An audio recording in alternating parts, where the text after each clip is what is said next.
வாழ்க வளமுடன். ஹாய் சகோஸ்.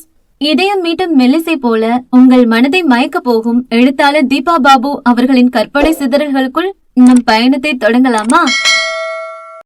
அத்தியாயம் 23. ஆராதனா சொன்னதை சிறிதும் ஜீரணிக்க இயலாமல், என்ன பேசுற நீ என பரிதவித்து போனார் அகிலா. உண்மைமா, எனக்குள்ள அந்த பயத்தை விதைச்சிருக்கீங்க நீங்க. கல்யாணம் செஞ்சு கொடுத்த முதல் நாளே உங்க மருமக கிட்ட என்ன விட்டு கொடுத்துட்டீங்க தானே. அவர் நல்லவரா இருக்கவும் ஆச்சு, இல்லைனா என் வாழ்க்கை என்னவாகிருக்குமா? மேரேஜ் முடிஞ்ச அன்னைக்கே ஒரு வாழ வெட்டியா நம்ம வீட்லயோ, இல்ல நீங்க துரத்தி அடிச்சா ஹாஸ்டல்லயோ இருந்திருப்ப. அன்னைக்கு வெளியாளுங்க அத்தனை பேர் சுத்தி நிக்க என் கேரக்டரை எப்படியெல்லாம் அசிங்கப்படுத்தி பேசுனீங்க. அப்போ உங்க பொண்ணுன்னு ஒரு சின்ன பாசம் மனசுல இருந்திருந்தா வார்த்தையால குத்தி கிழிச்சு என்ன அப்படி கூனி குறுக நிக்க வச்சிருக்க முடியாதே. என்னோட நலன் தானே உங்களுக்கு முக்கியமா தெரிஞ்சிருக்கும். ஒண்ணுமில்ல, இப்ப சாயையே எடுத்துக்கோங்க. என்ன எவ்வளவு சீப்பா பாக்குறான், பிஹேவ் பண்றான். இதுக்கெல்லாம் காரணம் யாருமா? ஏதோ புத்தி கெட்டு போய் தப்பு பண்ணிட்டா நம்ம பொண்ண நம்ம தானே சரி செய்யணும்னு என்னைக்காவது எனக்காக ஒரு நிமிஷம் யோசிச்சிருக்கீங்களா? உங்களோட அவமானம் தான் பெருசா தெரிஞ்சதே தவிர என்னோட வழியை நீங்க புரிஞ்சுக்கவே இல்லையே. நீங்க என்ன சரியா நடத்தி இருந்தா அவனும் என்ன மதிச்சு நடந்திருப்பான் தானே. கல்யாணம் முடிச்சு இத்தனை மாசம் ஆச்சு. நானா இறங்கி வந்து என் வருத்தங்களை விட்டுட்டு உங்ககிட்ட பேசினதால நீங்க என்னோட தொடர்ந்து டச்ல இருக்கீங்க. ஆனா அவ இது வரைக்குமே ஒரு வார்த்தை நான் எப்படி இருக்கேன்னு போன் செஞ்சு கேட்டதில்லம்மா. அப்போ ஒரு தடவை சொன்னீங்கல்ல, நாங்க தான் பெத்து தொலைஞ்சிட்டோம்னு அனுசரிச்சு போவோம், உன் தம்பி எல்லாம் உன்னை கால் தூசுக்கு மதிக்க மாட்டான்னு. நீங்களே இப்படி பேசும்போது அவனுக்கு எப்படிம்மா என் மேல பாசமோ மரியாதையோ வரும்? ஹா, நீங்க கால் தூசின்னு சொன்னீங்க. அவன் என்ன பிஞ்சு செருப்பை விட கேவலமா தூக்கி போட்டுட்டான். ம், இத நான் கண்டிப்பா சொல்லி ஆகணும். என் லைஃப்ல சில விஷயங்கள் மோசமா திசை மாறினதுக்கு நீங்க ஒரு காரணமா இருந்தாலும், இப்ப நான் வாழ்ற அருமையான வாழ்க்கை கிடைச்சதும் உங்க ஒருத்தரால மட்டும்தான் சாஸ்தவம் ஆச்சு. உங்க கௌரவத்தை காப்பாத்திக்க எனக்கு ஒரு கல்யாண ஏற்பாடு செஞ்சீங்களோ, இல்ல என் மேல எங்கேயாவது ஒரு ஓரத்துல நிஜமா அக்கறை இருந்து செஞ்சீங்களோ. ஆனா வேண்டவே வேண்டான்னு நான் பயந்து யோசிச்ச நேரம் என்ன கன்வின்ஸ் பண்ணி இவரோட சேர்த்து வச்சீங்களே, அதுக்கே என் ஆயுசு முழுக்க உங்களுக்கு நான் நன்றி கடன் பட்டிருக்கேம்மா என கண்ணீருடன் கையெடுத்து கும்பிட்டவளின் செயலிலேயே அவர்கள் ஸ்தம்பித்து போக, அதிலும் உச்சகட்டமாய் இருவரின் கால்களிலும் வேறு விழுந்து வைத்து பதற செய்தாள் மகள். எதற்கும் அலட்டிக் கொள்ளாத கேசவனோ, ஆரா என திடுக்கிட்டு கூவ, அகிலாவின் விழிகளோ மளமளவென்று நீரை இறக்கிவிட்டது. என்னடி பண்ற நீ என வேகமாக அவளை எழுப்பியவர், போதும் ஆரா, இதுக்கு மேலேயும் உன் செயலாலையும் சொல்லாலையும் என் நெஞ்சு கூறு போடாத. நீ பேச பேச நான் அவ்வளவு பெரிய அரக்கியான்னு பயம் வருது எனக்கு.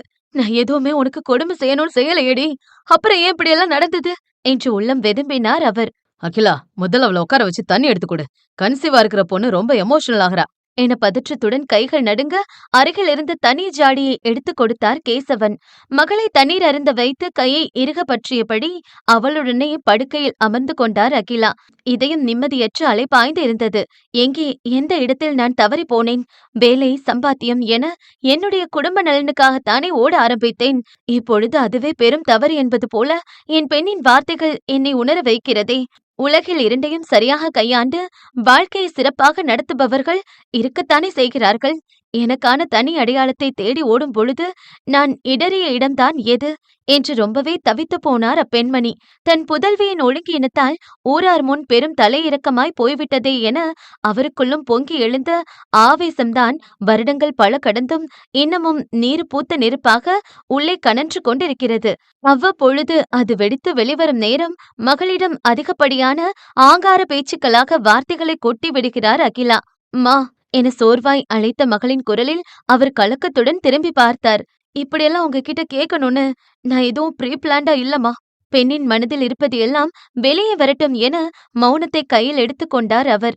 நான் சும்மா பேசலான் தான் ஆரம்பிச்சேன், ஆனா எனக்கு தெரியல என ஒற்றை கையால் தலையை பிடித்து கொண்டவள், ரிஷி சொன்னாருமா, உன் அம்மா மேல ஒரு விதமான தப்பு இருந்தாலும் நீ அவங்க கிட்ட ஓப்பனா உன்னோட எதிர்பார்ப்புகளை ஷேர் பண்ணாததுதான் முக்கியமான பிரச்சனையா மாறிடுச்சு. அவங்க உனக்கு இம்பார்ட்டன்ஸ் கொடுக்கலன்னு தவறி போன ஓகே, அதுக்கப்புறமாச்சும் உன் பிரச்சனைய மனச அவங்க கிட்ட சொல்லியிருக்கணுமா இல்லையா?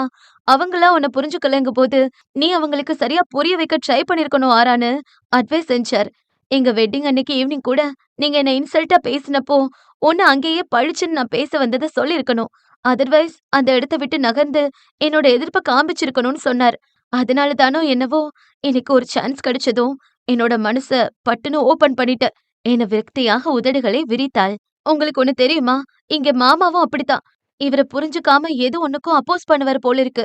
ஆனா ரிஷி எதுக்கும் பொறுத்து போகாம, அதுக்கான ரியாக்ஷன அப்பப்ப காண்பிச்சு விட்டுறதால, இவரோட மரியாதையில அவர் எப்பவும் குறை வச்சிட மாட்டாராம். அதோட தான் செஞ்ச தப்ப எப்படி சரி செஞ்சு மகனோட சேர்றதுன்னு வேற தெரியாம முழிச்சிட்டு நிப்பாராம். கொஞ்ச நேரம் முன்னாடி சொன்னீங்களே, எதுக்கு இப்படி ஒரு இடைஞ்சலான இடத்துல கஷ்டப்படுற? தனியா போக வேண்டியது தானே அப்படின்னு. உங்களுக்கு புரியலம்மா. என்னோட முக்கியமான பிரச்சனையே அதுதான். நான் தனியா இருக்கக்கூடாது. அது மாரி ஃபீல் செய்யவும் கூடாது.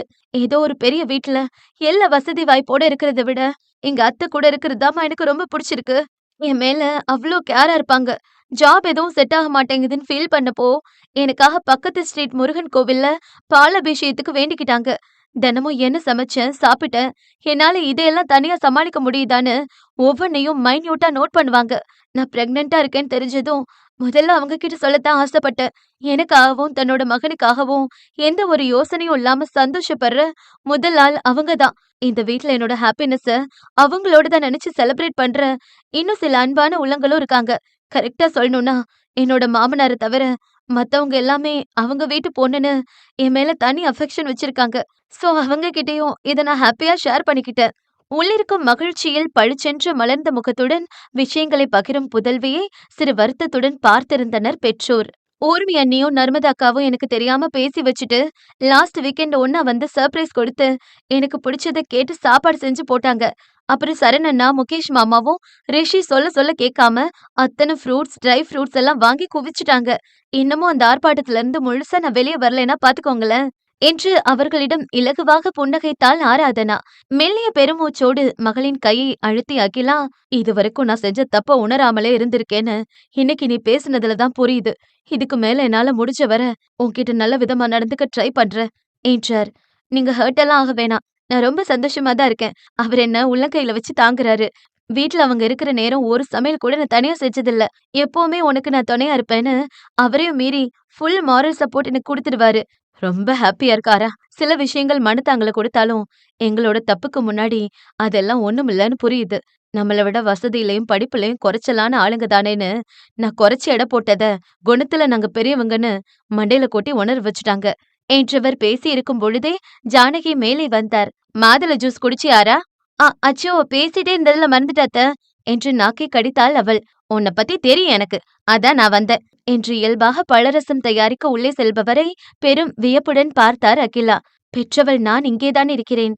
ஆனால் பேச்சில் இருந்த கவனம் மகளின் நலனில் இல்லாமல் விட்டுவிட்டேனே. கர்ப்பமாக இருக்கிறேன் என்று வெளிப்படுத்திய பெண்ணிற்கு இதை கூட செய்யாமல் என்ன அம்மா நான் என்று கழிவிறக்கமாக வேறு போய்விட்டது.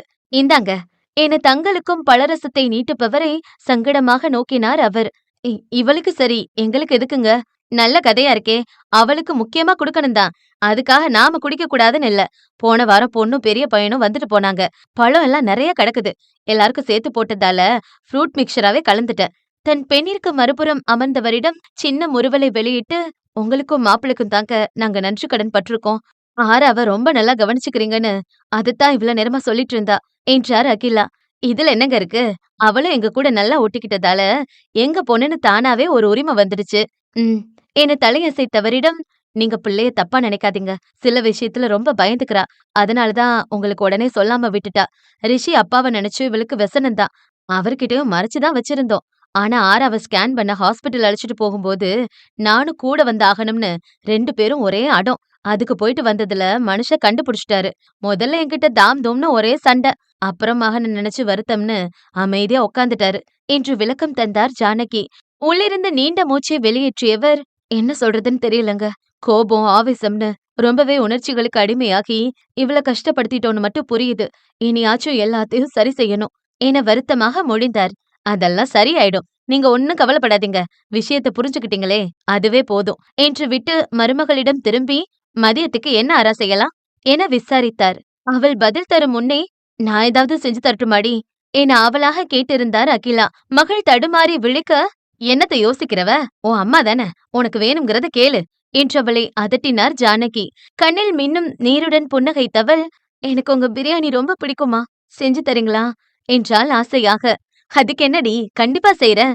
மகளின் கன்னத்தை ஆனந்தமாக வருடியபடி அவர் கூற, அப்ப சரி, ரிஷிய வரும்போது கறி வாங்கிட்டு வர சொல்லலாம். உன் போன கூட ஆறா என மருமகளிடம் கேட்டார் ஜானகி.